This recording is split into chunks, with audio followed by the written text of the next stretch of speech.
नमस्कार दोस्तों, मैं चंद्रशेखर आप सबको आज जो है भागवत गीता के पुरुषोत्तम योग अध्याय 15 का कुछ श्लोक आपको सुनाने जा रहा हूँ। ओम नमो भगवते वासुदेवाय नारायणं नमस्कृत्य नरं चैव नरोत्तमं देवी सरस्वती व्यासं ततो जयत्यमुदीरयेत्।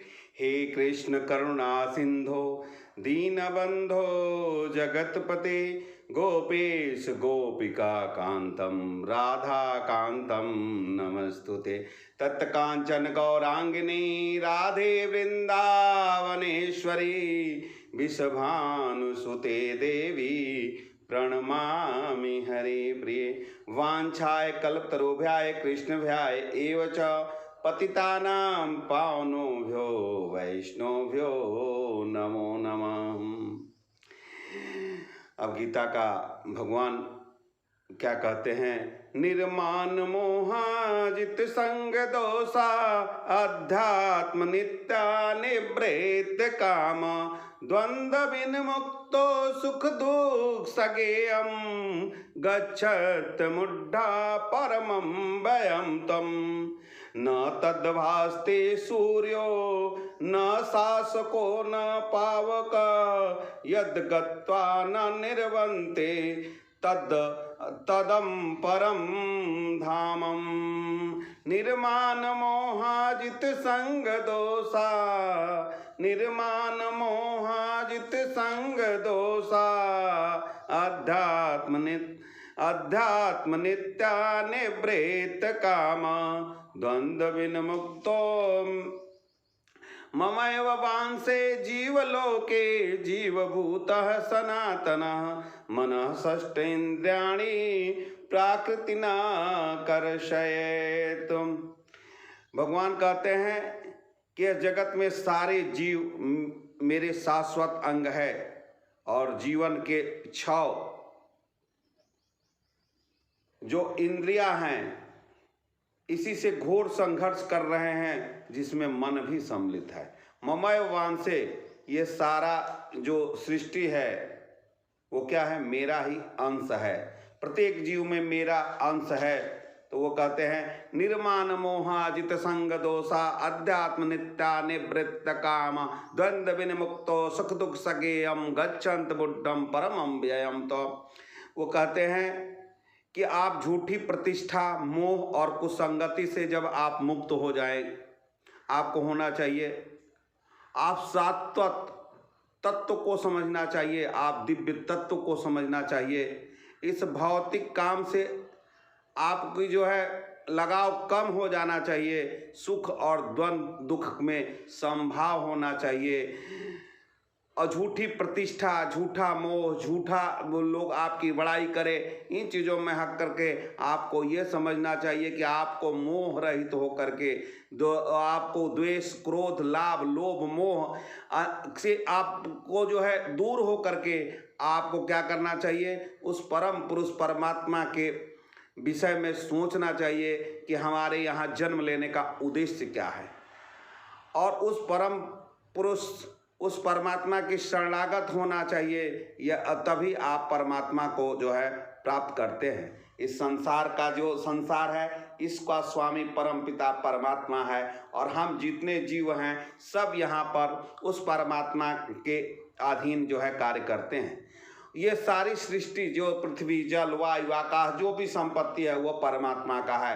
परमात्मा हम आपको एक ट्रस्टी के रूप में यहाँ भेजता है, और वो उसमें परमात्मा कहता है कि सी और डी, आपका जन्म और डेथ के बीच में आप अगर परमात्मा से आपको एक कनेक्टिविटी बना करके, जैसे कि आप जो है एक ट्रस्टी की तरह जो है अगर जीवन जीते हैं, तो आपको परमात्मा का परम पद प्राप्त होगा, आपको मुझ प्राप्त होगा। भगवान क्या कहते हैं कि जो व्यक्ति के अंदर मोह कुसंगति मुक्ति छोड़ करके और वो जो है अपने कर्म पथ पर कर्म करता है, वह मेरे शाश्वत धाम को परम धाम को प्राप्त करता है।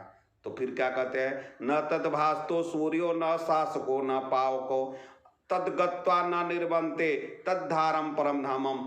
वहाँ जो है भगवान का जो परम धाम है, वहाँ सूर्य के प्रकाश से नहीं प्रकाशित होता, वहाँ चंद्रमा के प्रकाश से नहीं प्रकाशित होता, वहाँ भगवान का जो परम ज्योति है उसी से निकलती हुई ज्योति जो है पूरा प्रकाशमान रहता है, पूरा दिव्य वह धाम रहता है जहाँ सुख और दुख नहीं होता। सब लोग भगवत धाम में भगवान की आराधना करते हुए अपना जो है भजन करते हैं। उस तरह अगर आप मोह से रहित हो करके और द्वेष भावना, किसी को दुख न देने की चेष्टा अगर आप नहीं करते हैं तो आप निश्चित रूप से आप जो है ये समझिए कि आपको परम धाम की प्राप्ति होगी। परम धाम जो है गोलोक कृष्ण जो कहते हैं भगवान का धाम का वर्णन है कि वहाँ पर अग्निवाय बिजली ये स्वयं जो है अपने आप जो है प्रकाशित होता रहता है। जब तक जीव इस अंधकार में जगत में रहता है तो वह बद्ध जीव होता है, लेकिन जो ही यह भौतिक शरीर को त्याग करके और ये नित्य चिन्मय आकाश में पहुंचता है तो ही वह मुक्त हो जाता है। हम जो संसार में जितने लोग हैं वो विद्ध जीव हैं। शरीर हमारा जो है दो तरह का होता है, एक तो हमारा आकारी है और दूसरा का हमारी निराकारी है। लेकिन जो साधु महात्मा हैं, जो परम तपस्वी हैं, वो मुक्त आत्मा है, वो 24 घंटा परमात्मा के आनंद को पाते रहते हैं। ममय वांसे जीवलोके जीवभूत सनातन मन शस्त्रेन्द्रियाणि प्राकृत न ये कर्षेत। मतलब कहते हैं कि ये सारे जगत के सारे जो जीव हैं, सारे जीव जितने जो जीव हैं, जितने प्राकृत के जो जीव हैं, सारे जीव जो है क्या हैं, जो जीव हैं वो मेरे ही अंश हैं। और वह बद्ध जीवन जीने के कारण 6 जो आपकी क्या बोलते हैं इंद्रियां हैं, इससे वो जो है इंद्रियों के कारण जो है वो संघर्ष कर रहे हैं, जिनमें मन भी सम्मिलित है। अगर वो प्राकृत पर अपना जो है प्रभुत्व जो है बनाना चाहते हैं, जबकि यह संपत्ति जो है सभी जो है अपनी इंद्रियों को, कोई जो है धन की लालसा है, कोई ज़्यादा से ज़्यादा जमीन कर लें और ये उसका मैं स्वामी बन जाऊं, वो कोई जो है दास बनना नहीं चाहता। दुख का कारण यही है। अगर आपको भगवान का दासत्व स्वीकार कर ले तो आपकी ज़िंदगी में कहीं दुख नहीं है। लेकिन अगर आप मालिक बन करके आप जो है उस संपत्ति को आप ये समझते हैं कि यह संपत्ति हमारी है, ये परमात्मा की नहीं है, तो निश्चित रूप से आपको दुख होगा। जय कृष्णा, हरे कृष्णा, कृष्णा कृष्णा हरे हरे। मैं चंद्रशेखर आप सबको आज रामनवमी की पावन पवित्र वेला के पुनीत अवसर पर हार्दिक अभिनंदन और स्वागत वंदन करता हूँ। बंधुओं, अगर यह मेरा वीडियो आपको पसंद आए तो इसे लाइक कीजिएगा। हरे कृष्णा।